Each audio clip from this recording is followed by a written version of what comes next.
Mga boss, ang lakas ng loob nito. Kaya nating talunin si VP Sara. We can slay here from Senator Riza Hontiveros.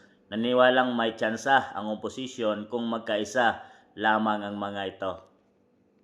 Kung magkakaisa tayo, kung magiging mas matalino ang kampanya at kung pakikinggan at tutugunan natin ang sinasabi ng mamamayang Pilipino at botante, kaya nating talunin siya.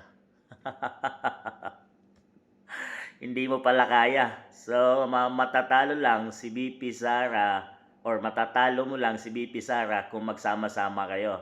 So, meaning, kailangan mo pa rin ng tulong sa mga pinklawan at sa oposisyon, sa administrasyon. So, magsama-sama kayo ay may possible. Possible pa lang yon mga boss. So, ganun kalakas si VP Inday Sara sa kanilang paniniwala, mga boss.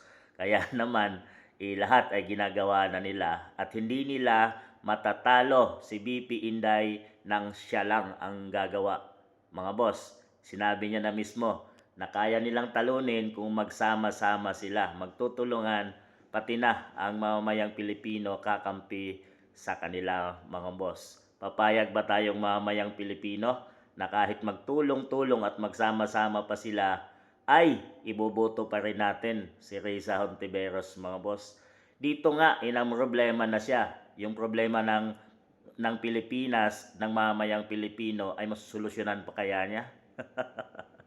Ito nga lang eleksyon, di niya kayang talunin si VP Inday nang siya lang. So, kailangan pa rin niya ng tulong. Yan pa kaya ang problema. Ang daming problema ng bansang Pilipinas. Dinagdagan mo pa, Riza Hontiveros.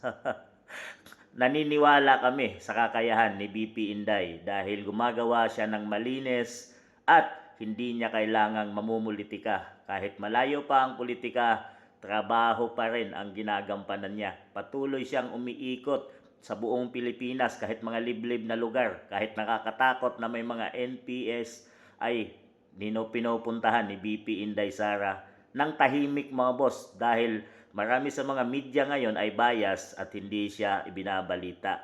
Pero ang katotohanan ay nakikita natin sa mga social media dahil madalas ang mga Pilipino ay gamit na ngayon social media, mga boss, ay hindi pa rin nila maitatago kung ano ang ginagawa ng Vice President na palihim lang na nagtatrabaho. Kahit binibira na siya ng samot-saring kaso, mga impeachment trial, ay hindi niya ito pinapansin, mga boss. Biruin mo, isang pinagtutulungan siya, mga boss, na sampahan ng kaso, pero hindi siya buwabalik, mga boss, dahil yun ay political na agenda, mga boss. Yun ang kanilang ginagawa, political, para hindi makatakbo sa 2028 election si VP Inday dahil kinakabahan na sila sa kanilang mga ginagawa sa mamamayang Pilipino ngayon at sa bansang Pilipinas, ang pangungurap nila sa pera ng taong bayan. Kaya ngayon, kabado na sila na may maupong isang matuwid na Dutertes at kayang labanan at kayang sugpuin ang kanilang pinaggagawa ngayon at parusahan sila, mga boss. So yun ang kanilang inakatakot at kaya magsasama-sama sila para islay at kaya daw nila ito na talunin si VP Inday kung magtulungan silang lahat at pati na tayong taong bayan, mga boss. Papayag ba kayo kay Riza Hontiveros o dito tayo sa taong nagtatrabaho ng kung ano ang mandatong ibinigay ng mamamayang Pilipino? Kayo na ang humusga, mga boss.